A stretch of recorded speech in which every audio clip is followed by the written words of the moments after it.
You took out a full-page ad in major U.S. newspapers last year criticizing U.S. foreign policy. What would you do differently, Donald? I'd make our allies, forgetting about the enemies you can't talk to so easily, I'd make our allies pay their fair share. We're a debtor nation. Something's going to happen over the next number of years with this country, because you can't keep going on losing $200 billion, and yet we let Japan come in and dump everything right into our markets and everything. It's not free trade. If you ever go to Japan right now and try to sell something, forget about it, Oprah. Just forget about it. It's almost impossible. They don't have laws against it. They just make it impossible. They come over here, they sell their cars, their VCRs, they knock the hell out of our companies.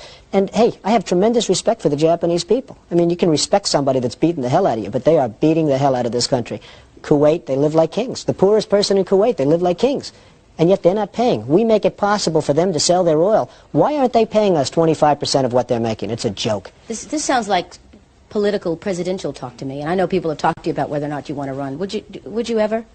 Probably not, but I do get tired of seeing the country ripped off. Why would you not? I just don't think I really have the inclination to do it. I love what I'm doing. I really like it. Also, it doesn't pay as well. No, it doesn't. But, you know, I just probably wouldn't do it, Oprah. I probably wouldn't, but I do get tired of seeing what's happening with this country. And if it got so bad, I would never want to rule it out totally, because I really am tired of seeing what's happening with this country, how we're really making other people live like kings, and we're not. What do you think of this year's presidential race, the way it's shaping up? Well, it's going to be very interesting. I think that probably George Bush has an advantage in terms of the election. I think that probably people would say that he's got like that little edge in terms of the incumbency, et cetera, et cetera. But I think Jesse Jackson's done himself very proud. I think Michael Dukakis has done one hell of a job.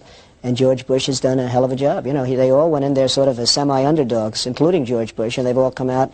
I think people that are around all three of those candidates can be very proud of the jobs they've done. You've said, though, that if you did run for president, you believe you'd win.